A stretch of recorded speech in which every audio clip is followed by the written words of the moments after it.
是谁在敲门？这不是角落生物的炸虾吗？它怎么会出现在这里？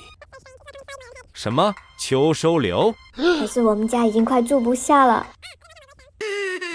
这天寒地冻的，我总不能让它变成冻虾吧？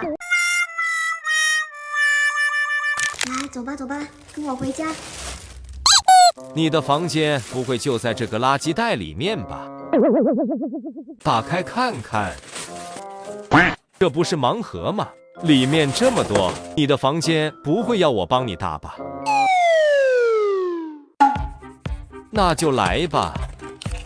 抓出来一个小不点，这也太小了。你俩到底啥关系啊？这个又是谁呀？怎么那么像一坨干瘪的？这个小木桩就是你的房。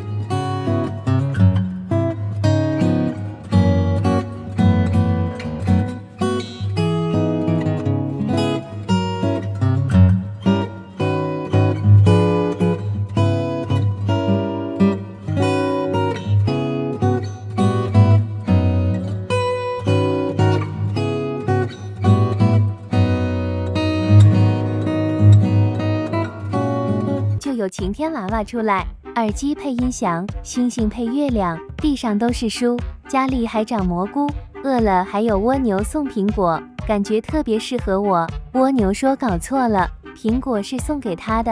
我操，无情！没事，看下一个。这个房子没有窗，只能靠我来改装。糖果、橘子和盆栽，贝壳也往家里塞。桌上放个大鱼缸。海洋风的地毯很大方，可惜有人住这里，是一对刚刚认识的小情侣，喝着绿茶窃窃私语。岂有此理！不服气。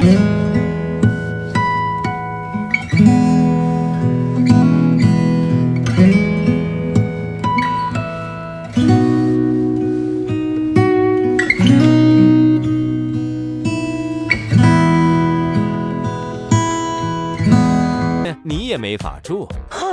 最后一个拆起来，看着应该是天台，因为它刚好搭在树桩的最上排，铺上温暖的地毯，或许你可以在这凑合一晚。耶！但是这么高，你要怎么上去呢？什么？用梯子？这真是一个好主意。搭上了楼梯，大家都变成了邻居。只是这天台怎么有人啊？鸟妈妈在打扫她的新家，小鸟宝宝在上面哭得稀里哗啦。晚上这里你也住不下了。